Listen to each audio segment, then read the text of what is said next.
pela disponibilidade, né, de estar socializando aí com os alunos o seu conhecimento. Sem dúvida aí vai ser de muito proveito.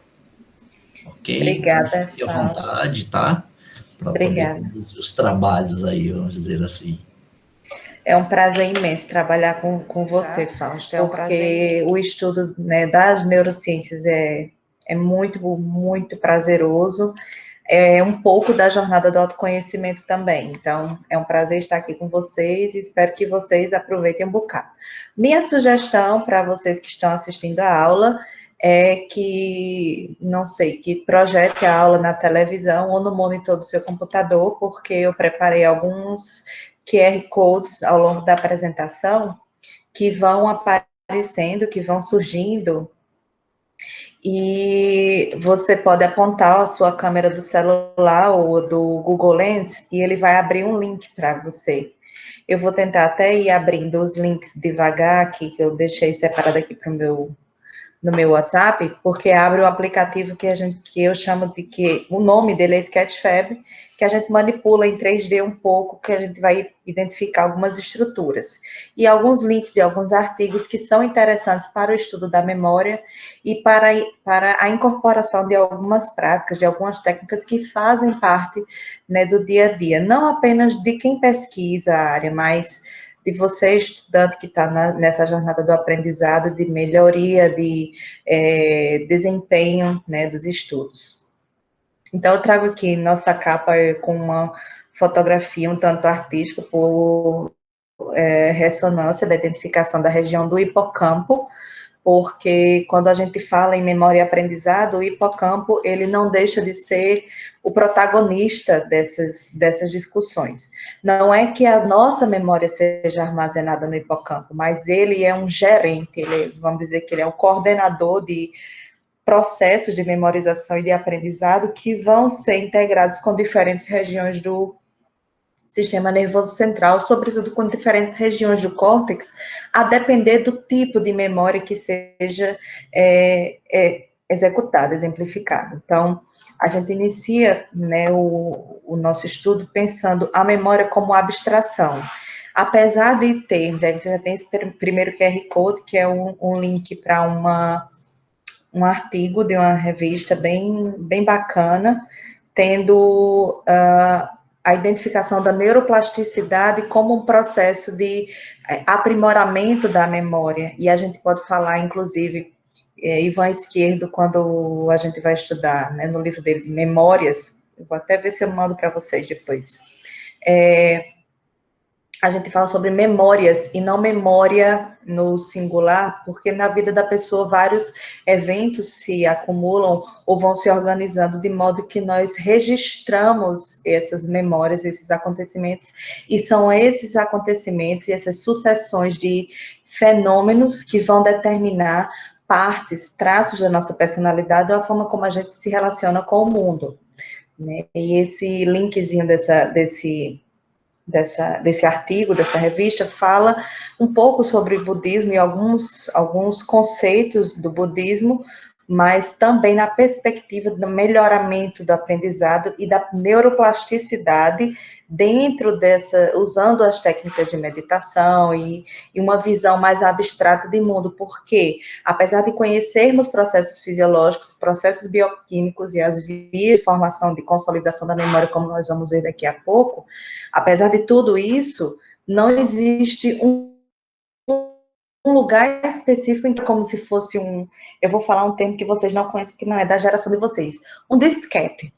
E só que hoje a gente tem, ao invés dos poucos bytes que o disquete guardava há 2 décadas atrás, hoje a gente usa flash drives e SSDs para gravar terabytes de informações e nós não sabemos como traduzir isso porque não existe uma forma de projetar essas memórias, né, no computador, em um computador, né, da nossa memória, da nossa mente para um computador.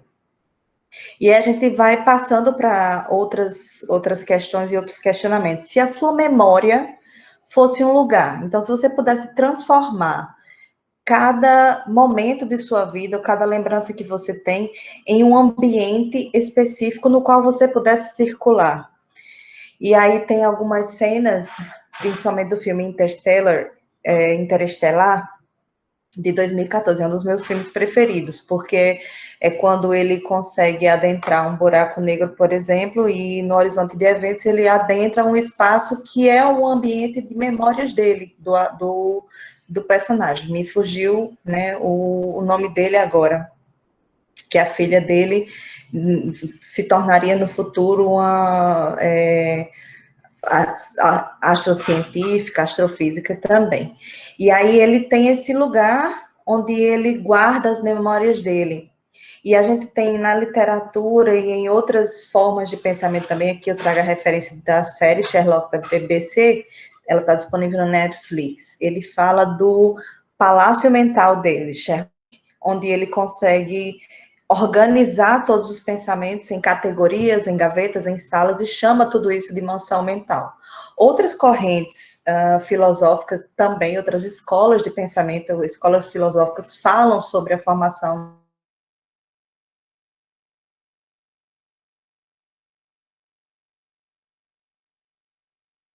organiza suas memórias, suas lembranças. É um exercício cognitivo, é um exercício neurofisiológico também. E aí, quando Sherlock fala que precisa ir para o palácio dele, palácio mental dele, significa que ele precisa se introjetar e dentro das memórias dele, dos processos cognitivos dele, resgatar algumas ideias, alguns acontecimentos, fenômenos que ele havia guardado na mente dele, no caso, a memória de médio a longo prazo. Isso se relaciona também aos nossos processos de aprendizado, que são incessantes ao longo da vida, não existe isso de chegar a uma idade avançada e não acontecer o processo de memória de aprendizado, ele vai acontecer. Claro que com intensidades diferentes, porque existe uma característica que nós vamos falar ainda, daqui a pouco, que é a neuroplasticidade, e que ela existe, ela vai acontecer do desenvolvimento fetal até a terceira idade, sendo que existem épocas, no caso a primeira infância, por exemplo, em que o aprendizado ele é mais intenso, porque a neuroplasticidade e a consolidação de redes neurais é muito mais intensa, né, principalmente nas regiões de integração dos gânglios da base, a região intensa do hipocampo com o neocórtex, né. E aí, Hering, em 1920, já vinha tentando definir o que vem a ser a memória, que é o recolhimento de incontáveis fenômenos de nossa existência em um todo unitário, que seria a nossa mente, o nosso palácio mental. Não fosse a força unificadora da memória, nossa consciência se estilhaçaria em tantos fragmentos quanto os segundos já vividos. A memória ela é uma forma de integração do nosso self com o meio em que habitamos, né? A forma como nós vamos resolver e reagir a estímulos do ambiente. E regiões específicas têm essa característica de funcionar como integração do passado com o nosso presente e as perspectivas de futuro, como é o caso do hipocampo e como é o caso de situações que nós denominamos amnésia, por exemplo, que eu vou até relatar um caso que é descrito na própria bibliografia de Lente, certo? Que vocês já devem ter acesso a ela. Então, a memória, a natureza da memória e as suas definições, que depende de processos, de etapas, né, para essa consolidação, parte, por exemplo, tendo o coordenador geral desse processo, o hipocampo, e ele recebe esse nome porque ele lembra, vem de hipo, de cavalo, ele lembra o formato de um cavalo marinho, e nós vamos ver por quê. Né? Não é apenas uma região mais interna do sistema nervoso central, intimamente relacionado com a amígdala e também com o sistema límbico, que é a região, que é a porção do nosso sistema nervoso central responsável pelo processamento também de emoções, de afetos. E a formação de memórias está diretamente relacionada a experiências positivas ou experiências negativas. E dependendo do tipo de modulação realizada nessas experiências positivas ou negativas, o aprendizado a aprendizagem, a memória, ela vai ser mais forte, tá? Com relação à memória de médio e longo prazo, com relação ao passado, por exemplo, nossa mente tende a pregar peças e criar, ao longo do tempo, lacunas com as quais, fisiologicamente, a gente tende a preencher. Então, muitas vezes, a gente tem uma memória remota de um evento de nossa vida, como um encontro familiar, como uma perda, por exemplo, não necessariamente a memória positiva, mas que, dependendo da nossa afetividade com essa memória, esse evento pode ser preenchido, como, por exemplo, lembrar como era o clima nesse dia, e na vida real não ter sido um clima chuvoso, por exemplo, como a gente tende a mencionar, ou o tipo de sabor de um alimento que está diretamente relacionado ao sistema límbico e à memória, por exemplo. Então, existem situações que assanham as nossas redes neurais, que desencadeiam mais intensamente os potenciais de ação para diferentes regiões do nosso sistema nervoso central e ativam diferentes regiões ao mesmo tempo. Por quê? Porque estão relacionadas aos centros integradores. Então, nós temos a memória declarativa, a memória episódica, a memória semântica, e dependendo de qual seja a natureza da memória, diferentes regiões são ativadas para resgatar aquela lembrança especificamente. Então, Lent, ele fala que a memória ela vai ser a capacidade que o homem e os animais, também existe nos animais aquele processo de habituação, sensibilização e condicionamento, inclusive com experimentos com cachorros, com ratos, são possíveis para a gente compreender os conceitos, né, que variam entre o ato de o animal se acostumar com determinado estímulo e responder com o comportamento esperado, que vai ser o condicionamento. Então, desde muito tempo, do início do século XX, por exemplo, esse estudo psicológico já era realizado, né? E aí, tanto homem quanto animais têm a capacidade de armazenar informações que possam ser recuperadas e utilizadas posteriormente. Nada diferente dos sistemas de armazenamento de memória a que nós estamos acostumados atualmente. Então, o uso de um pendrive, por exemplo, a memória de um celular, hoje em dia, nós já podemos ser considerados seres biônicos ou ciborgues, porque nós temos muito da nossa memória atrelada à necessidade do uso de gadgets ou de objetos tecnológicos que expandem essa nossa capacidade de lembrança. Por exemplo, a gente não consegue mais memorizar números de telefones como a gente conseguia na década de 90, por exemplo, né? No caso, vocês são de uma geração diferente, então já nasceram com o touchscreen disponível para vocês e não teriam essa preocupação de ter um caderninho no qual anotasse endereços e telefones e nomes de pessoas, porque a tela do celular já faz bastante essa interação da nossa ponta do dedo com as regiões integradoras do nosso sistema nervoso central. Então, a memória difere da aprendizagem, pois a aprendizagem, é apenas o processo de aquisição das informações que vão ser armazenadas.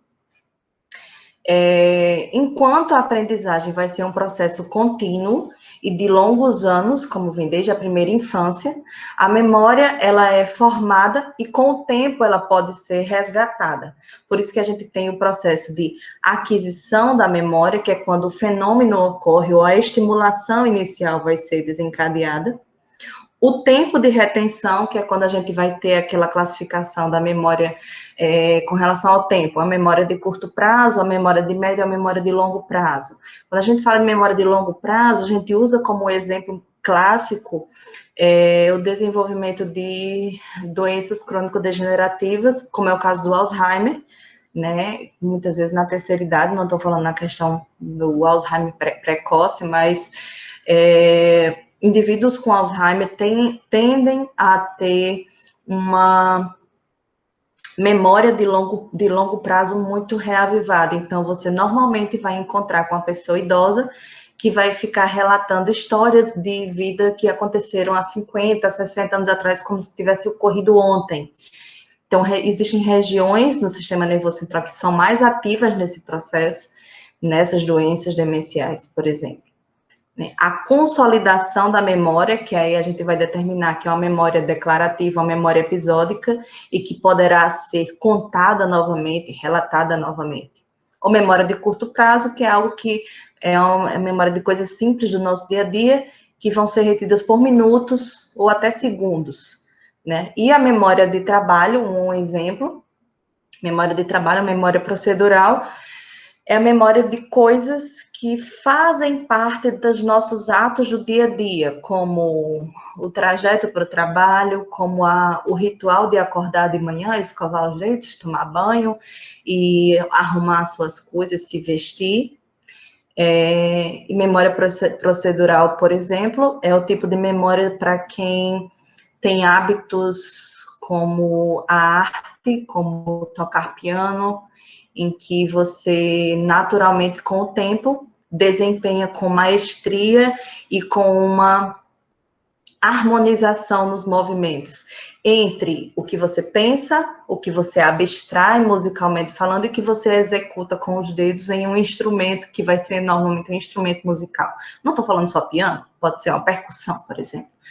Então, a consolidação da memória e a evocação dessa memória, que vai ser o processo de resgatar as memórias, seja ela de médio prazo, de longo prazo, quando você precisa rememorar, utilizar, colocar em prática aquela memória formada. Ou esquecimento, que é quando existe a extinção das sinapses relacionadas àquela memória específica. Então, tem uma parte que fala no artigo, e eu acho que é no livro de esquerdo também, que fala que neurônios que disparam juntos, ligam-se juntos, né? Neurônios que fire together, que disparam juntos, fire no caso de disparar, potenciais de ação juntos, wire together, se ligam juntos, formam redes neurais juntos. Então, a gente vai ter esse processo de estímulo externo, de incitação simultânea de dois neurônios, né? Que aí no futuro, com a repetição desse processo e essas contínuas sinapses, sucessivas sinapses, vai fazer com que outros botões sinápticos nasçam e outras projeções vão desenvolvendo com o aumento de uma atividade. Então, você tem uma formação nova, né, de sinapse, e com disparo de novos neurônios, que nós podemos chamar isso de arborização, e é o processo que nós chamamos de neuroplasticidade, que é um processo predominante, preponderante no aprendizado, tá? E aí você vai ter uma atividade aumentada dessa rede, porque eles vão funcionar como uma rede, ligando-se, disparando juntos, né, simultaneamente. A gente tem os tipos de memória com relação ao tempo, então a memória de ultra rápida, que demora segundos para ser perdida ou para ser rememorada, de curta duração, que dura até dias, e de longa duração, que dura anos, né, para a gente reter na nossa mente. Normalmente são memórias atinentes ao que a gente aprende, ao que a gente sabe, como a memória semântica, e a eventos emocionais na nossa vida. Nós podemos ter a memória quanto à natureza, né, e com relação ao conteúdo da memória. Tem a memória com relação ao tempo, ou a memória com relação ao conteúdo. A memória explícita, por exemplo, que está relacionada a palavras ou símbolos que nos evocam significados diferentes. Episódica, porque diz respeito a momentos que aconteceram na nossa vida, a fenômenos que aconteceram na nossa vida. A semântica, que é declarativa, ou seja, que a gente faz questão de demonstrar que sabe, tipo, o que nós estamos fazendo agora, que é conversando sobre algo que nós aprendemos ao longo de determinado tempo, e que vocês vão fazer também com o tempo em que vocês forem aprendendo e repassando. Por quê? De acordo com as teorias da inteligência, a maior parte do aprendizado se dá quando a gente discute ou transforma o processo de aprendizado em algo de ensino, né? Não só lendo, mas também ensinando, dialogando. Faz parte da memória explícita. A memória implícita seria a memória de hábitos, procedimentos e regras que ficam intrínsecos à nossa relação, né, com outros indivíduos, né, em sociedade. E a memória operacional, que ela é de utilização rápida, com relação ao planejamento do comportamento, memória de trabalho, em que a gente não estaria tão relacionado a afetos e a emoções, e teria menos relação direta com o sistema límbico, porque é contínua e sem a necessidade de participação de criticidade. E aí a gente tem, eu vou mandar para vocês depois, um conjuntozinho de slides só com GIFs, porque pelo Prezi a gente não consegue botar. A gente tem aqui 3 imagens de um processo de neurogênese, que é quando eu tenho uma projeção axonal e o desenvolvimento de botões dendríticos, e isso é a grande caracterização da neuroplasticidade, neurogênese e neuroplasticidade. A neurogênese depende bastante da idade do indivíduo, né, que é quando eu tenho a gênese, o desenvolvimento de novos conjuntos e redes de neurônios, e a neuroplasticidade que vai acontecer ao longo da vida inteira. Tem um livro de Miguel Nicoleles, que é Muito Além do Nosso Eu, em que ele fala sobre a participação contínua e simultânea de todos os grupos de neurônios do sistema nervoso central funcionando como uma orquestra para que nossas respostas orgânicas ao meio sejam executadas, ao contrário do que pregava a biologia ou a neurologia localizacionista, que identificava regiões específicas do cérebro, do córtex, responsáveis por determinadas funções, e que elas funcionariam só e somente si, né, isoladamente para determinada ação. E não é assim, a gente sabe que precisa da integração das diferentes áreas, das diferentes regiões corticais, juntamente com as regiões mais internas, como é o caso dos gânglios da base. A realização de exercícios cognitivos, a importância dos estados de humor e as emoções nesse processo de neuroplasticidade e de consolidação da memória. Obviamente que elas vão evocar diferentes, com diferentes intensidades, variando de pessoa para pessoa. Tem gente que consegue atrelar a determinada época do ano cheiros específicos ou cores específicas, né? E vão lembram determinada pessoa ou determinadas perdas em determinada época do ano, despertam estados mais depressivos em determinados indivíduos, assim como o nascimento de pessoas especiais na nossa vida também despertam sentimentos positivos. E é inevitável que a gente pense dessa perspectiva da memória como algo intrínseco aos afetos, às emoções. A repetição de ações ou, né, de leitura que promove o reforço das sinapses. Quanto mais esse reforço acontece, mais intensas são as redes formadas, são as sinapses formadas. E assim se consolida o aprendizado. E o ambiente que vai ser favorável, né, ao desenvolvimento dessas novas sinapses, dessas redes, desses disparos de potenciais de ação. Essas repetições, seja de ações ou de fonemas, têm diferentes manifestações, diferentes origens. Alguns indivíduos com transtorno obsessivo-compulsivo, por exemplo, vão realizar repetições e, às vezes, de natureza um pouco de autoagressão, né? Que não significa que vá se manifestar da mesma forma em todos. Existem outros indivíduos, como no caso do transtorno do espectro do autismo, em que a repetição, que para eles significa um momento de conforto, né, também chamado de stimming, de autoestimulação, ou repetição de sons, que a gente chama de ecolalia, pode desencadear um estado de maior calma, né? Diminuir um estado de ansiedade. Funciona bastante nas pessoas com transtorno do espectro do autismo. Eu poderia, sim, falar que está relacionado ao sistema límbico, ao controle das emoções, mas nem sempre. pode estar relacionado ao processo psicopatológico mesmo, né? E independente de emoções, mas que vão se tornando hábitos, como é o caso do transtorno obsessivo compulsivo, porque ele relaciona a um objeto, a uma ocorrência catastrófica que muito provavelmente não vai acontecer, tipo, eu vou tocar 3 vezes no trinco, porque se isso não acontecer, minha casa vai cair, ou meu pai vai morrer, ou vou sofrer um acidente. Existe um limiar entre esse hábito, essa repetitividade no toque, e algo de misticismo, ou de crença, ou de superstição, mas não deixa de ser patológico, e não deixa, ao mesmo tempo em que não está relacionado a emoções, num caso como esse, em outros é um desencadeante, é um auxílio, né, de conforto para estados de ansiedade ou de pânico. Não sei se responde.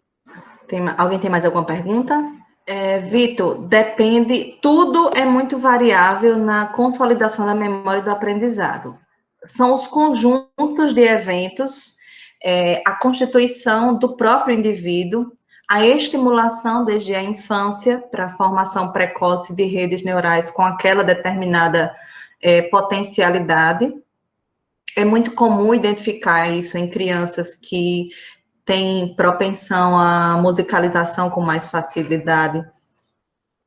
Então, você vai ter um conjunto, é multifatorial o desenvolvimento e a estimulação da memória, né? Desde a questão da neuroplasticidade com repetitividade, com favorecimento do ambiente, com a predisposição genética, com o exercício constante, os exercícios cognitivos, tipo, a gente tem muitos ambientes na cidade que são as escolas de inteligência, que tem as escolas de inteligência para a terceira idade também, e também a escola da inteligência dentro das escolas, no infantil e no fundamental, para o desenvolvimento de habilidades que a gente chama de soft skills, que vão ser as habilidades, traduzindo habilidades macias, mas na verdade habilidades emocionais, em lidar com o outro.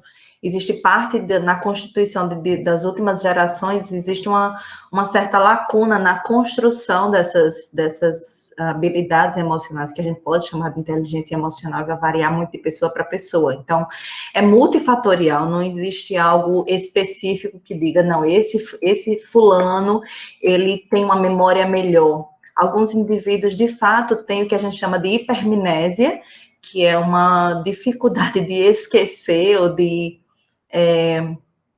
deletar alguns processos sinápticos ou de gerenciar as memórias que possam ser esquecidas, porque, para além de uma boa memória, nossa fisiologia e a nossa saúde também depende de um processo de eliminação de memórias indesejadas ou desnecessárias para o nosso desenvolvimento psíquico e social. E aí tem alguns indivíduos que não têm essa capacidade, e também isso desencadeia certo sofrimento psíquico.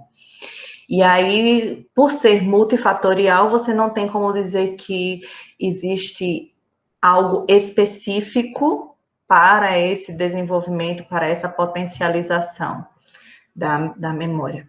Ou, no caso das patologias, das psicopatologias, existem outros processos fisiopatológicos que desencadeiam o esquecimento, né, a amnésia, que vai ser, no caso, a amnésia retrógrada, que a amnésia retrógrada é aquela em que um evento traumático vai provocar o esquecimento de tudo que existiu para trás dele. E a amnésia anterógrada é esse evento, que é um exemplo clínico que o Lente usa bastante, que ele usa como baluarte do estudo com o hipocampo, que do evento para frente, o indivíduo não tem mais capacidade de guardar novas memórias ou reconhecer novos rostos, tá? Então, dessa região que a gente vai chamar mais aqui internamente, os gânglios da base, e a região específica, né, aqui, sistema límbico, que está aí, ilustrado aqui. A gente começa com o hipocampo, que é aqui em rosa, Ele lembra um cavalo marinho, toda a organização anatômica dele, e ele passa muito, ele está intimamente relacionado à amígdala, ao giro dentado ou giro denteado, às fímbrias hipocampais, ao giro parahipocampal e o córtex entorrinal, que não está dando para ver aqui nessa figurinha, a gente vê nas próximas. E todas essas regiões, com o que a gente vai chamar das vias específicas e suas relações, o hipocampo ele tem relação direta com as regiões do córtex, tá? A gente tem também, para o aprendizado propriamente dito, a participação, não tem nessa figura aqui, mas é um pouco mais aqui para baixo, a participação do locus cerúleo locus cerúleos com a produção de noradrenalina, tá? E por aí a gente segue. Dos sistemas de memória, a gente vai ter o processo de aquisição, que é quando a gente vivencia o evento ou experimenta a aquisição, como o estudo propriamente dito. O processo de retenção temporária dessa memória, que pode ser curto ou pode ser, né, curtíssimo ou pode ser longo prazo. Eu tenho 3 caminhos: evocação e utilização, que vai refletir no nosso comportamento no dia a dia, diz respeito à memória procedural, né, ou procedimental, memória de trabalho, memória semântica. Processo de consolidação, que resulta na retenção duradoura, que vão ser aquelas memórias de longo prazo, ou processo de aprendizado e consolidação do aprendizado propriamente dito. E aí, dessa retenção duradoura, a gente tanto pode passar pela deleção de algumas sinapses, que vai ser o esquecimento, e o esquecimento também pode estar relacionado a emoções, ou a necessidade dele para que outras memórias sejam construídas. Que desse processo de esquecimento vai ser um processo de depressão de sinapses, né? Então, a gente vai ter um apagamento, uma supressão de caminhos sinápticos, né, a nível do sistema nervoso central. A gente, dentro da memória de curto prazo, o processo de consolidação dela ficaria a nível de córtex pré-frontal, e nas memórias de longo prazo, subdividindo em memória explícita ou declarativa, né, de fatos e eventos, a gente teria uma relação íntima do hipocampo com o lobo temporal medial, da memória de longo prazo implícita, ou que a gente pode chamar também de não declarativa, porque faz parte de procedimentos do dia a dia do indivíduo. Eu teria a participação do neocórtex, do estriato, da amígdala, que tem relação íntima com respostas emocionais positivas ou negativas. Essa aprendizagem associativa, o condicionamento, que a gente pode chamar de condicionamento clássico e operante, em relação íntima com a musculatura esquelética e cerebelo, e aprendizagem não associativa com relação à habituação e sensibilização, que diz respeito às vias reflexas. Como assim habituação e sensibilização? Em experimentos, os cientistas começaram a perceber que a repetição de determinado estímulo causaria uma diminuição, uma deflexão, vamos dizer assim, na resposta comportamental dos animais estudados, certo? Fosse eles cachorros, ratos, etc. Tipo, Kandel fez uso de um caracol especificamente, e que essa repetitividade de estímulos, com o tempo, diminuía a resposta, né, do animal. E a sensibilização é quando você aplica um estímulo a mais, normalmente um estímulo doloroso, como o choque ou, enfim, ou estimulação dolorosa nas extremidades, para que essa resposta continue acontecendo.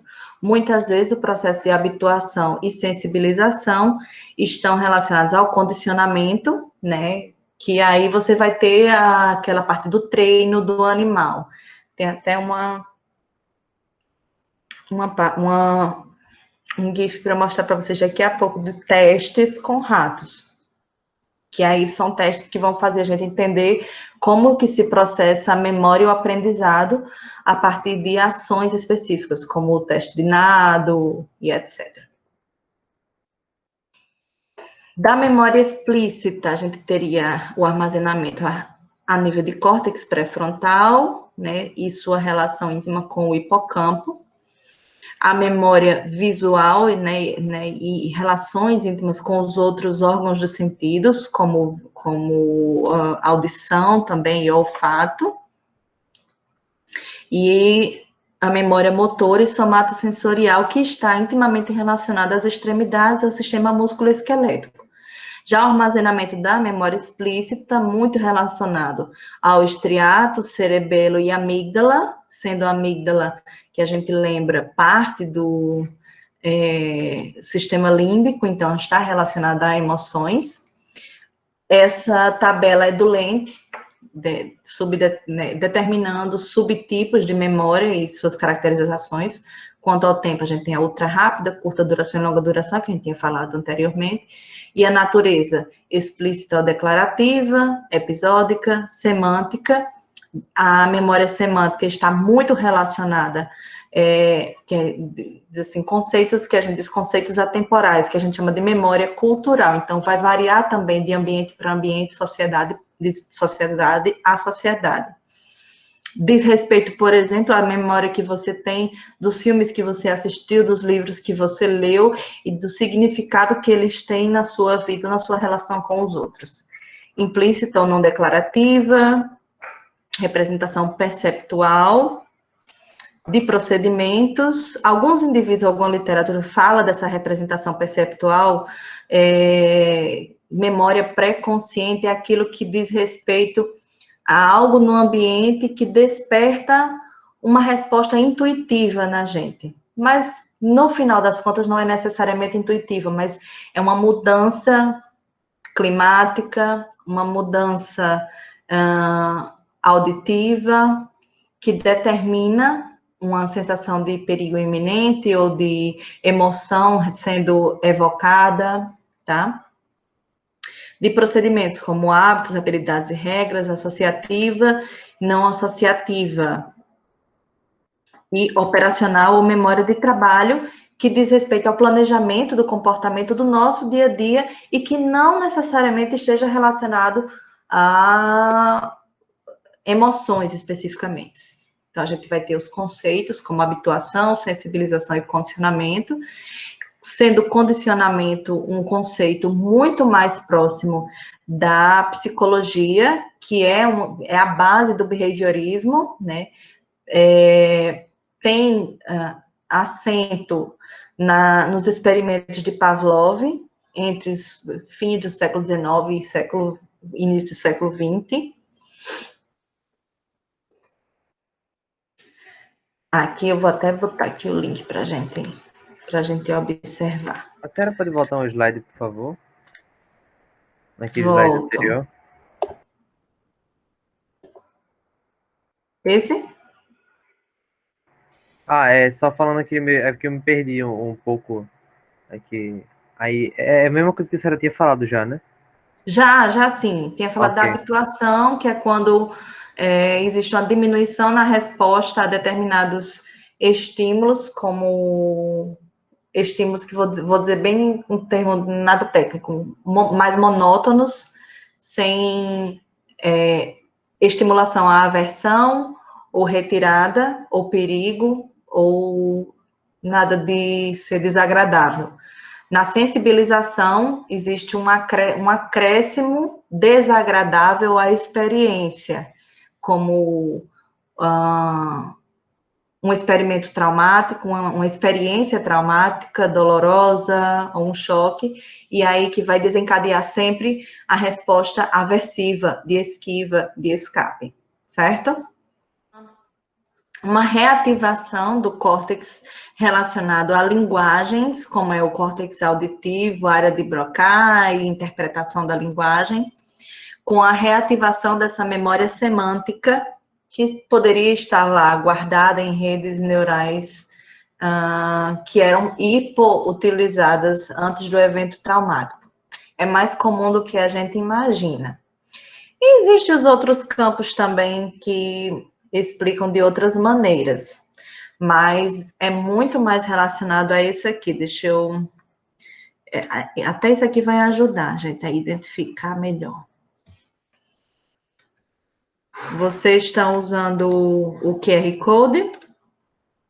Você pode usar o QR Code no seu celular, porque aí ele vai trazer você para essa imagem aqui que eu vou compartilhar agora.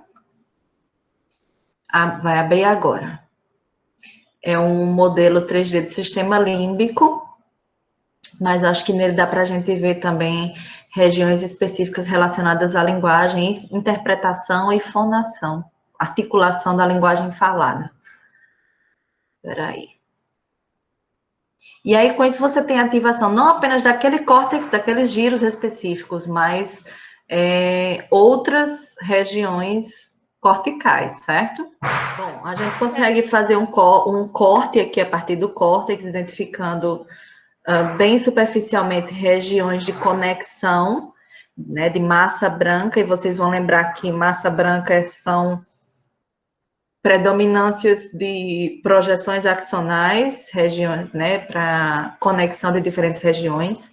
A gente identifica mais aqui internamente o hipocampo, né, e aqui acima a amígdala, ela fica um pouco entre, em algumas variações, né, acima ou à frente do hipocampo, e a relação íntima dele com o lobo temporal. Se a gente gira aqui para o outro lado e tem um corte sagital, a gente consegue identificar bem aqui mais ao centro, o corpo caloso, essa região aqui mais vazia, o ventrículo, né? Aqui ao centro, o tálamo. Posterior ao tálamo, a gente vai ter a pineal, que a gente não está visualizando ela aqui. Aqui anteriormente, a gente consegue identificar o quiasma óptico. Bem aqui abaixo, o corpo mamilar. Aqui no 14, hipotálamo, certo? E o hipocampo, ele está visível aqui do outro lado. Na verdade, aqui ele foi seccionado. Eu teria um hipocampo aqui projetado aqui para o hemisfério esquerdo, certo? Tá tudo. Pois bem, a gente teria regiões específicas como de processamento da linguagem, certo? E articulação da fala entre giro temporal superior e supramarginal e entre o córtex frontal. Poderia ser uma evocação, um resgate de memórias consolidadas de longo prazo, que, como Isabelle falou, talvez não fossem utilizadas durante muito tempo, muitos anos da vida do indivíduo, certo? Então, voltando aqui. Tem a questão, você sempre vai lembrar da multifatorialidade, né, da consolidação da memória. Você tem o processo de liberação de neurotransmissores específicos, o ambiente, todos os elementos que favorecem a formação de uma memória boa, né, positiva. Tipo, uma das peças que a nossa mente prega na gente é aquelas dos crushes que a gente tem na adolescência e que, quando a gente vai lembrar, vai rememorar depois, você vai pensar assim, meu Deus, nem era tão topzera assim, nem era tão maravilhoso assim. Era só uma descarga de dopamina e serotonina e noradrenalina mais intensa. Depende muito justamente dessa multifatorialidade. Não é que ela vai evocar mais uma memória semântica e tal, mas quanto mais intenso e quanto mais marcante a presença de vários elementos simultâneos na formação da memória, mais forte, mais intensa ela normalmente vai ser. Por isso que as nossas memórias relacionadas à maternidade ou à natureza filial da gente são tão intensas. Tem uma participação muito grande de ocitocina, tem uma participação muito grande de regiões como o sistema límbico. Então, se a gente vai fazendo o corte entre o lobo temporal e parietal, mais internamente a gente consegue identificar o hipocampo e, junto a ele, os córtices que estão relacionados à memória, como, por exemplo, o giro para-hipocampal, que o contorna, né? E o lobo, que algumas literaturas trazem lóbulo, né? Lobo temporal, assim como a amígdala, tá? Que vai ser o processo, no caso do lobo temporal, da memória de longo prazo. Também a gente vai lembrar um pouco da memória semântica. No caso da memória episódica, a gente vai ter uma participação intensa do lobo temporal medial, hipocampo, giro para-hipocampal, bem aqui junto ao hipocampo, giro para-hipocampal, córtex entorrinal, tá? Que são as principais regiões para o desenvolvimento da memória episódica, assim como o córtex pré-frontal. Então, professor, se eu tenho um corte aqui e consigo identificar o hipocampo, a gente consegue fazer o paralelo com a estrutura física de um cavalo marinho, porque inferiormente a gente consegue identificar o giro para-hipocampal, aqui é um corte histológico, a gente consegue identificar uma área de infarto, uma área de hipóxia, para identificar bem também o sulco colateral.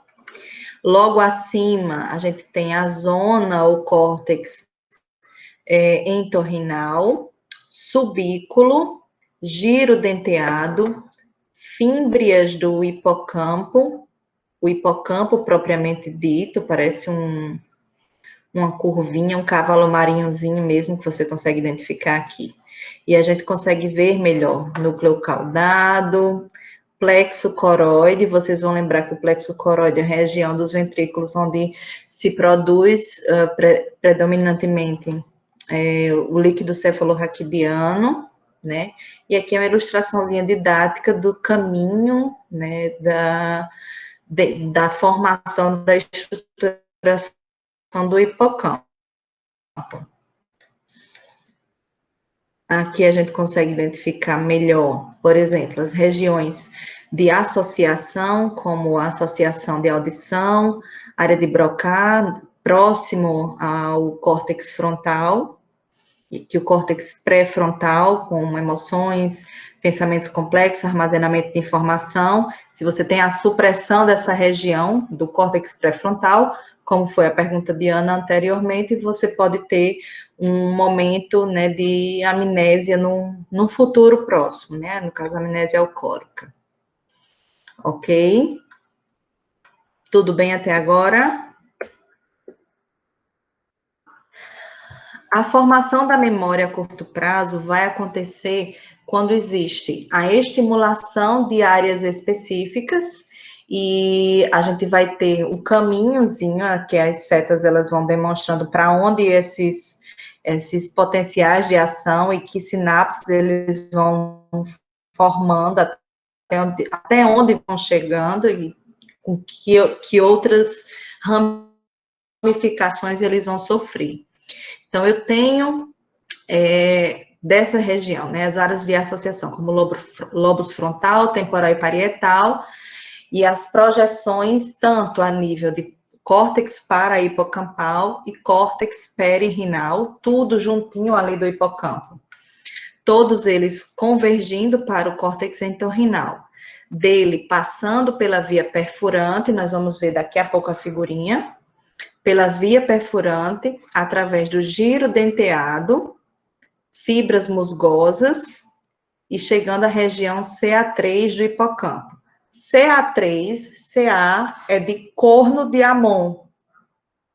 Existe uma teoria, na verdade, é uma ilustração, é uma alegoria da região mais interna do encéfalo se assemelhar ao olho de Horus e olho de Osíris, e como corno de Hammond, como o corno, como a região mais pontuda, mais uma projeção maior de Amon, o deus Sol, né, egípcio. Então, o hipocampo CA3, passando pelos colaterais de Schaefer, chegando até o hipocampo, região CA1 do hipocampo, passando pelo subículo, retornando para a região do córtex entorrinal e se projetando novamente para as regiões corticais. Aqui é uma ilustração do cérebro do rato, por exemplo, com os caminhos ou as estimulações hormonais, por exemplo, estimulação da hipófise para a liberação da CTH e estimulação da medula adrenal e do córtex adrenal, com liberação de adrenalina, estimulando o nervo vago, né, e receptores beta-adrenérgicos a nível de nervo vago. Com isso, a gente vai ter estimulação do núcleo do trato solitário, né, a nível de tronco encefálico, passando pelo locus cerúleus, com liberação de noradrenalina, dele para amígdala, hipocampo e córtex frontal para consolidação da memória. Esse é o exemplo, né, no estudo, né, do rato. Quando eu digo input modulatório, é a entrada, o estímulo, tá? O estímulo inicial modulatório. Então, vou ter todo esse caminho, né? Da via perfurante, passando pelo giro denteado, pela região CA3, passando pelos colaterais de Schaefer, CA1, e retornando para as vias, para as regiões mais corticais, sobretudo, né, com a participação do córtex entorrinal. Essa mesma ilustraçãozinha vem falando assim, justamente esse 1 vai ser a proliferação e determinação, que vão ser normalmente células tronco, tá? Com esse processo de proliferação, migração e diferenciação. E aí você vai ter o desenvolvimento das fibras, né, do córtex entorrinal, justamente dessa regiãozinha aqui. Depois, no processo de migração, propriamente dito, para a região CA3, através das fibras musgosas, passando pela região CA1, e através do córtex entorrinal para regiões de associação neocorticais. Da mesma maneira, aqui é só uma ilustraçãozinha de imagem de um corte do material humano, certo? Aí a gente vai ter as regiões do córtex entorrinal, tá? O hipocampo, propriamente dito, subículo, região CA1, CA3, CA4, e daqui das regiões das fímbrias do hipocampo, vocês vão lembrar de fímbrias, lá de anatomia também, fímbrias das tubas uterinas, fímbrias do hipocampo, e daqui para as regiões corticais. E aí a gente vai ter algumas exemplificações, que vão ser manifestações discrepantes e exemplos da literatura. No caso da amnésia, tem o lente que exemplifica, usa o paciente HM ou HM, que era um indivíduo que tinha episódios de epilepsia, e aí foi realizada a ablação de regiões específicas, como a parte medial dos lobos temporais dele, e aí, como resultado, por ter a ablação, a supressão dessa região, a gente vai ter uma diminuição no processo de aquisição e consolidação da memória. Como consequência, o paciente HM passou a ter amnésia anterógrada, que vai ser o quê? A partir do procedimento cirúrgico, ele teve tanto a redução das crises epilépticas, que era o objetivo principal, um déficit de memória de longo prazo, porque ainda estava relacionado ao córtex temporal, um desenvolvimento fonológico normal, QI normal, mas com a incapacidade de reter novas informações, de reconhecer novas faces, dificuldade de orientação espacial, porque o córtex temporal também tem relação com a orientação no espaço, né? E também a possibilidade, ele tinha a capacidade de aprender novas habilidades motoras. No caso da amnésia retrógrada, está muito relacionada a traumas específicos que fazem suprimir lembranças desagradáveis, né, no caso de memórias remotas. E a hipermnésia é a capacidade exacerbada de retenção de informações. E aí essa retenção exacerbada de informações impede a separação entre aspectos relevantes, importantes do dia a dia, e irrelevantes. É muito comum em indivíduos que têm uma boa memória eidética, eidética, que é a memória fotográfica, que a gente chama, tá? Esse QR Code aqui, se vocês quiserem entrar, ele é um link, deixa eu abrir aqui. Ele é um link para um site não curto muito, mas de coaching, mas tem várias dicas e técnicas de estudo e de memorização. Tem alguns métodos interessantes, ele fala sobre a memória de um modo geral, como ela se processa, pode ajudar vocês no estudo depois, certo?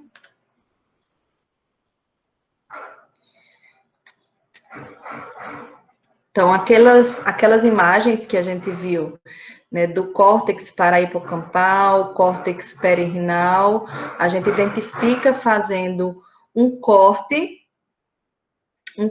no cérebro, no encéfalo coronal. A gente tem, né, no caso, um corte inclinado, a gente consegue observar bem a região do hipocampo. Se a gente fizer esse corte um pouco mais à frente e menos inclinado, a gente consegue observar melhor a amígdala, ok? Aqui são imagens de exemplificações da formação de novas projeções axonais e, assim, consolidação de novas redes neurais, que seria o processo de consolidação de aprendizado, né? Quanto mais se repete, quanto mais se usa, mais se liga. Sempre lembra disso. Neurônios que disparam juntos, ligam-se juntos, e assim acontece a formação das redes, e que a gente pode chamar de arborização. Tá? Esse outro link aqui, esse outro QR Code, deixa eu ver se é esse aqui. Ele traz a gente para esse site do Neurociências em Debate, falando um pouco sobre neurodesenvolvimento e neuroplasticidade, com relação à neurogênese e migração, que aí vai ter a questão da diferenciação das células em oligodendrócitos, astrócitos e neurônios, que faz parte da diferenciação, né, a partir das células tronco, e todo o processo de neuroplasticidade, né, ao longo do desenvolvimento, sobretudo na infância, ok?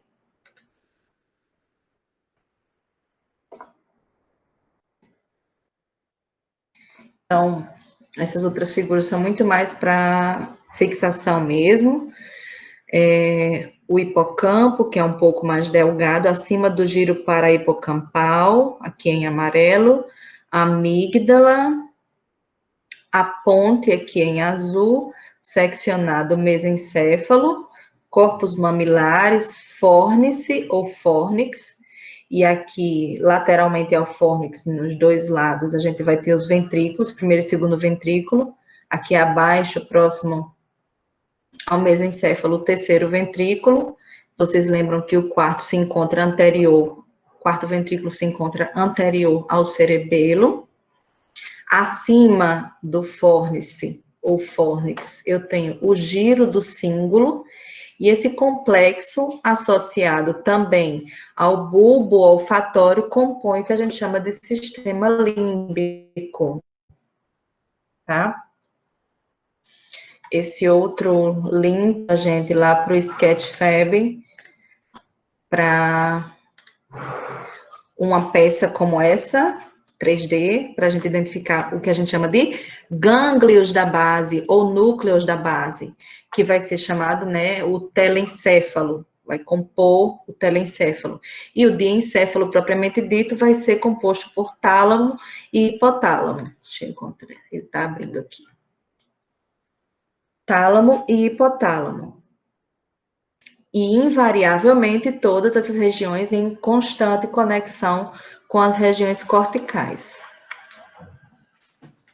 Não necessariamente. Os neurônios espelhos, eles se encontram muito mais na superfície do córtex. Na superfície do córtex somatosensorial, está muito relacionado ao córtex visual, certo?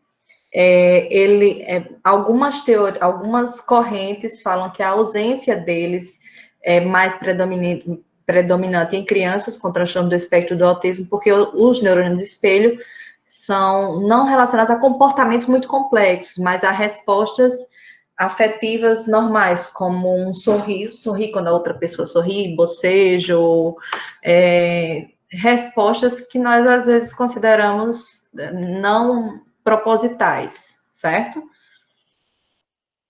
Mas ele está muito mais relacionado ao córtex especificamente.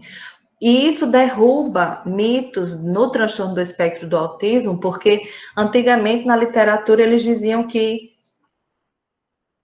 criança com autismo não tem sentimentos.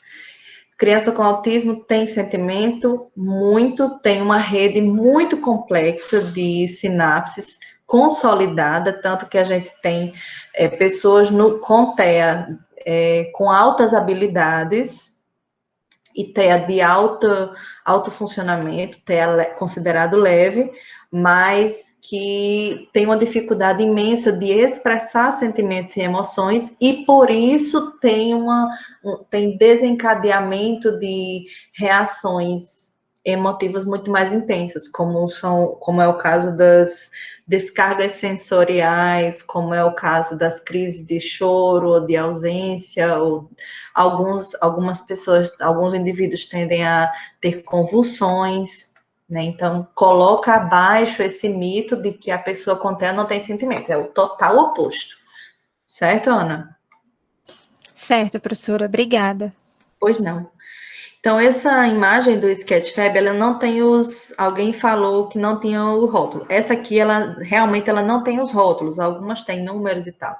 E aí você consegue identificar melhor aqui algumas estruturas.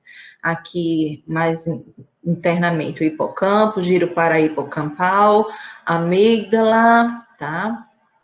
A gente vai ter a região do tálamo, a gente vai ter aqui abaixo a hipófise, linda, o hipotálamo, logo aqui acima dela, que a gente vai considerar o eixo hipotálamo hipofisário, os pares de nervos cranianos,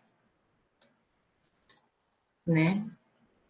Caso é uma confusão que a gente faz muito normalmente, porque essa amígdala aqui não é a amígdala que a gente remove quando existe, né, que é um corpo, que é um aglomerado de células imunes, que, na verdade, hoje em dia, a nomenclatura internacional anatômica é tonsilas. Essas amígdalas aqui que a gente conhece são as tonsilas. Essa amígdala que eu estou falando aqui está diretamente, inteiramente na região mais interna do seu encéfalo, tá? E não tem relação com essa questão imunológica aqui, que é o desencadeamento de diversos episódios de amigdalite na infância. Essa aqui é a amígdala mesmo, algumas literaturas chamam corpos amigdaloides, mas a estrutura na região anterior do nosso pescoço, abaixo da nossa mandíbula, é a tonsila, está relacionada ao sistema imune, tá? Não, essa amígdala aqui, ela é totalmente não palpável. Tá Você certo. não consegue palpar ela, não. Pois não. Certo? Então, a gente tem um corte aqui, a gente consegue observar melhor, região mais interna, e o corpo estriato, que tem relação com o corpo, com o núcleo lenticular, globo pálido e hipotálamo, núcleo caudado e amígdala, tá aqui eles aqui, que se projeta aqui para frente. Se eu pegar o corpo estriato e girar e colocá-lo lateralmente ao tálamo, aí eu consigo esse encaixe aqui da amígdala, logo acima do hipocampo. Mesma forma, aqui a explicitação das vias, né, com relação ao aprendizado, passando pelos locos cerúleos, com a liberação de noradrenalina como principal neurotransmissor desse processo de aprendizado, e o aprendizado só vai se dar com essa dosagem, tá? A nível de locos cerúleos, passando pelo hipocampo e amígdala, e toda a relação, através dessa região, desse movimento, desse percurso semicircular para diversas regiões do córtex, que é o aprendizado propriamente dito. Tá? Então, a dosagem de noradrenalina é determinante na aprendizagem com relação ao locus ceruleus, que é uma figura já real. Então, o locus ceruleus está logo na região mais posterior com relação ao tegmento, tá? E a via vai relacionar-se ao tálamo, ao hipocampo, amígdala, tem uma relação íntima com o eixo hipotálamo hipofisário e as projeções para outras regiões do córtex. Então, nessa modulação da memória, a gente tem tanto o uso de drogas, hormônios, neurotransmissores que vão auxiliar nessas fases de formação e consolidação. As emoções, tanto positivas quanto negativas, têm uma forte influência sobre essa modulação da memória. Então, quanto maior o impacto emocional, mais intenso o registro da memória. Então, a gente tende a achar que ter raiva de determinada disciplina, de determinado assunto, vai fazer eu não aprender aquilo. Dependendo da forma e do método com que aquele processo de aprendizagem vai acontecer, de fato, pode acontecer um bloqueio no processo de aprendizado. Mas algum tipo de estresse, né, de liberação de cortisol também é importante para o processo de aprendizado. Então, quanto maior o impacto emocional, mais intenso o registro da memória, porque está intimamente relacionado ao sistema límbico, utilizando a amígdala como um modulador forte dessa memória afetiva.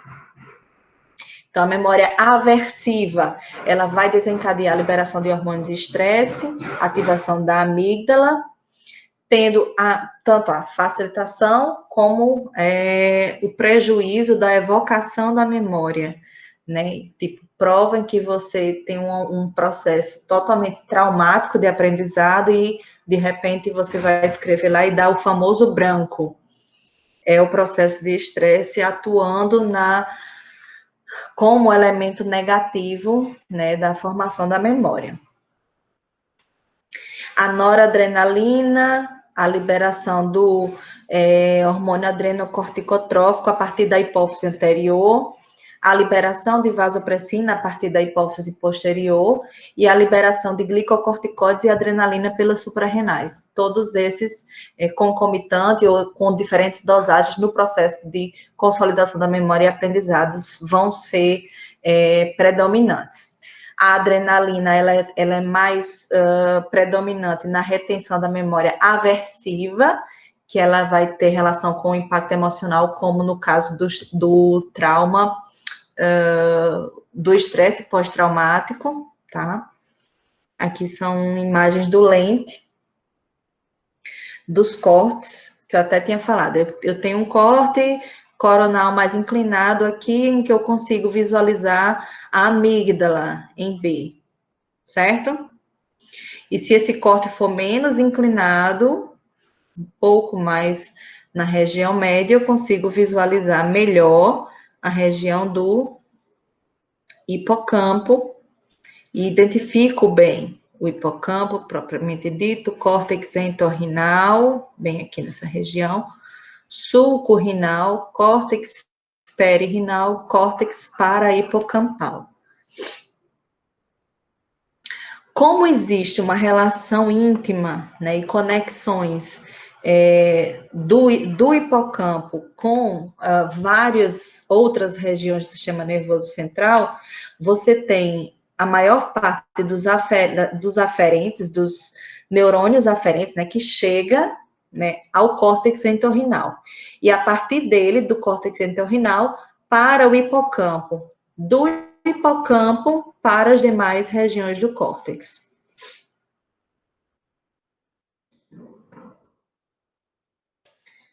Vias e bioquímica da aprendizagem. A gente tem até esse mesmo esquemazinho vai estar no próximo slide, porque nesse aqui eu só quero ilustrar melhor para vocês a presença, a observação do giro hipocampal, certo? A constituição do hipocampo está aqui. Você observa pela base do encéfalo, quando você retira ponte, cerebelo, tá? E aí o hipocampo, como região mais central, vocês vão dar licença que eu vou tomar um golinho de água.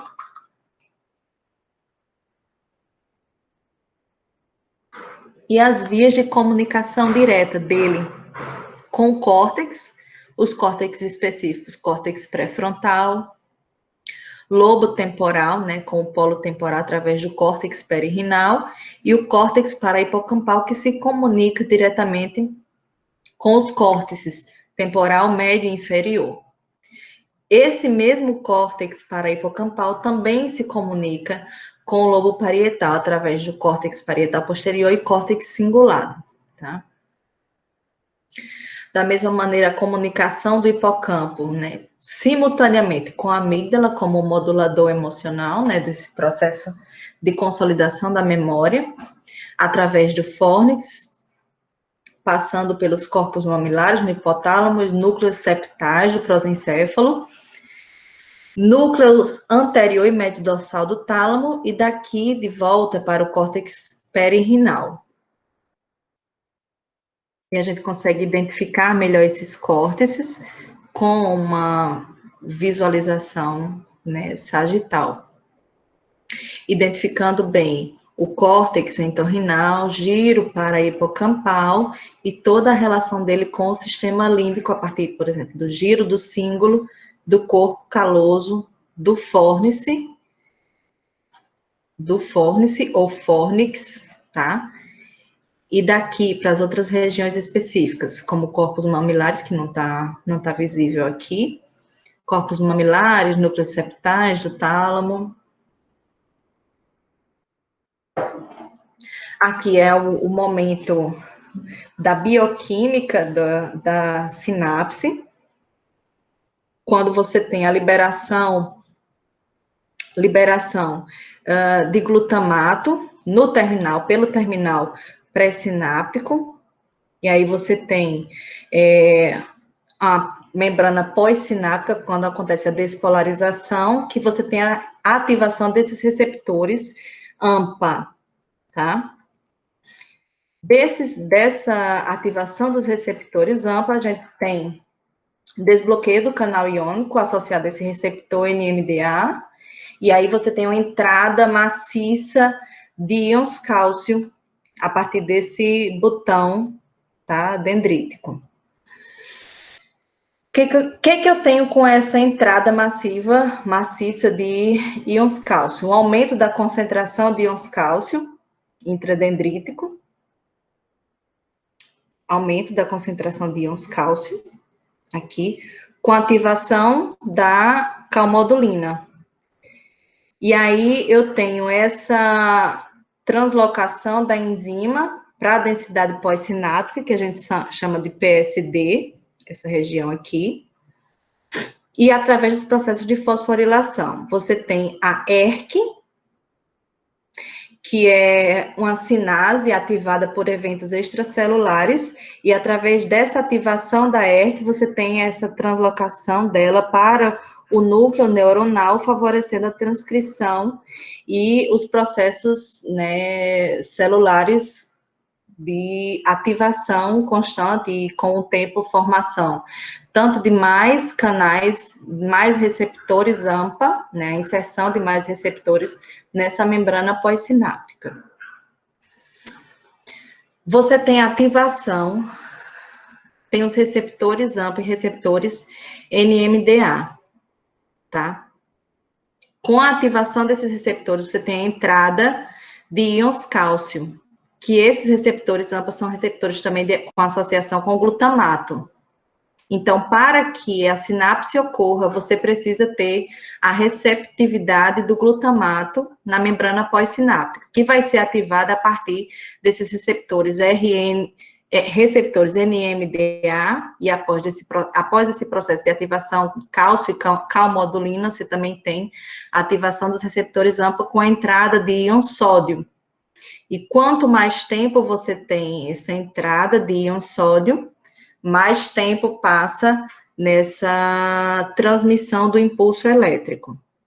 Quanto mais intenso for esse processo, essa liberação, tanto de neurotransmissores, quanto de entrada de íons na membrana pós-sináptica e a ativação da ERK, você tem maior produção dos receptores, no caso, receptores AMPA, na membrana pós-sináptica. Entendi, professora. Obrigada. Pois não. Então, para associar esse processo de aprendizagem, de memória, a gente tem um favorecimento quando a gente exercita a cognição. Como assim exercitar a cognição? A meditação funciona como um exercício cognitivo de auxílio à modulação, tanto a modulação da pressão arterial sistêmica, quanto no processo de liberação de acetilcolina, né, e modulação cognitiva. Por isso que a gente sempre vai recomendar aqui para você construir o seu palácio mental, a prática de exercícios meditativos, ela é importante para uma saúde, não apenas saúde mental, mas também a saúde física. Então, quando a gente lembra de Sherlock lá no começo, dizendo, olha, tenha calma, eu vou encontrar meu palácio mental, vou encontrar meu quarto mental, é quando ele vai fazer esse exercício meditativo de rememoração. E só através desses exercícios contínuos, da persistência, que a gente vai conseguir construir o palácio mental e organizar a nossa memória. Você consegue realizar a meditação com exercícios específicos, tem muito exercício de meditação, aplicativo de meditação bom, técnicas de meditação interessantes, começando pelo exercício de respiração, pelos exercícios de respiração, mas depende muito de como você encara essa necessidade que você tenha para uma melhor concentração, melhor foco. Dizem que a melhor técnica de meditação para isso é a meditação mindfulness, não é a que eu tenho muito costume de realizar, eu realizo muito mais com relação à respiração, visualização, mas faz parte também de uma busca por uma melhor saúde mental, né, o desenvolvimento do autocuidado. Então, nossas referências de hoje, Só tenho a agradecer a vocês pela paciência, pelas perguntas, pela participação. Meus contatos estão aqui. Aqui tem outros links, o QR Code. E estamos aí. O sono é fundamental no processo de aprendizagem e memória. Por quê? É o momento, principalmente no sono, chama sono REM, né? De rápidos movimentos dos olhos, que é quando é um processo de reorganização dos acontecimentos do dia e das informações adquiridas.